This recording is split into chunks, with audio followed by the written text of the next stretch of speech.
సమానమే అయినా అమ్మ కంటే నాన్న ఎందుకో వెనకబడ్డాడు. ఏది కావాలి అంటే అది వడ్డీ పెడుతూ అమ్మ, ఏది కావాలంటే అది కొని పెడుతూ నాన్న. ఇద్దరి ప్రేమ సమానమే అయినా అమ్మకొచ్చిన పేరు ముందు నాన్న ఎందుకో బాగా వెనకబడ్డాడు.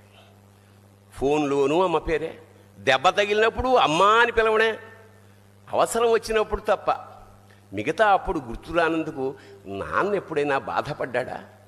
ఏమో. ఇద్దరూ సమానమే అయినా పిల్లల ప్రేమను పొందడంలో తరతరాలుగా నాన్న ఎందుకో వెనకబడ్డాడు. అమ్మకి మాకు బీరువా నిండా రంగురంగుల చీరలు బట్టలు, నాన్న బట్టలకు దండెం కూడా నిండదు. తనని తాను పట్టించుకోవడం రాని నాన్న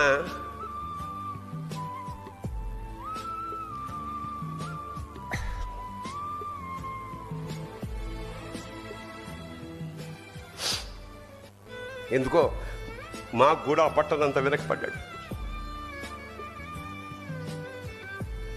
అమ్మకి అన్నో కొన్నో బంగారు నగలు, నాన్నకి బంగారం అంచున్న పట్టు పంచి ఒకటే. కుటుంబం కోసం ఎంత చేసినా తగిన గుర్తింపు తెచ్చుకోవడంలో నాన్న ఎందుకో పాపం బాగా వెనకబడ్డాడు.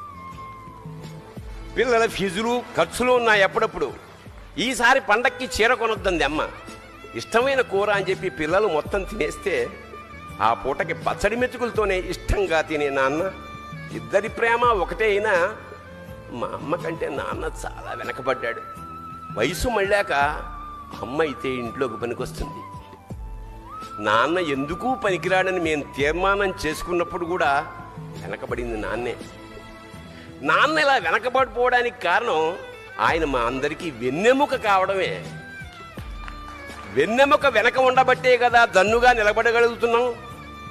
ఇదేనేమో నాన్న వెనకబడిపోవడానికి కారణం. శివోహం.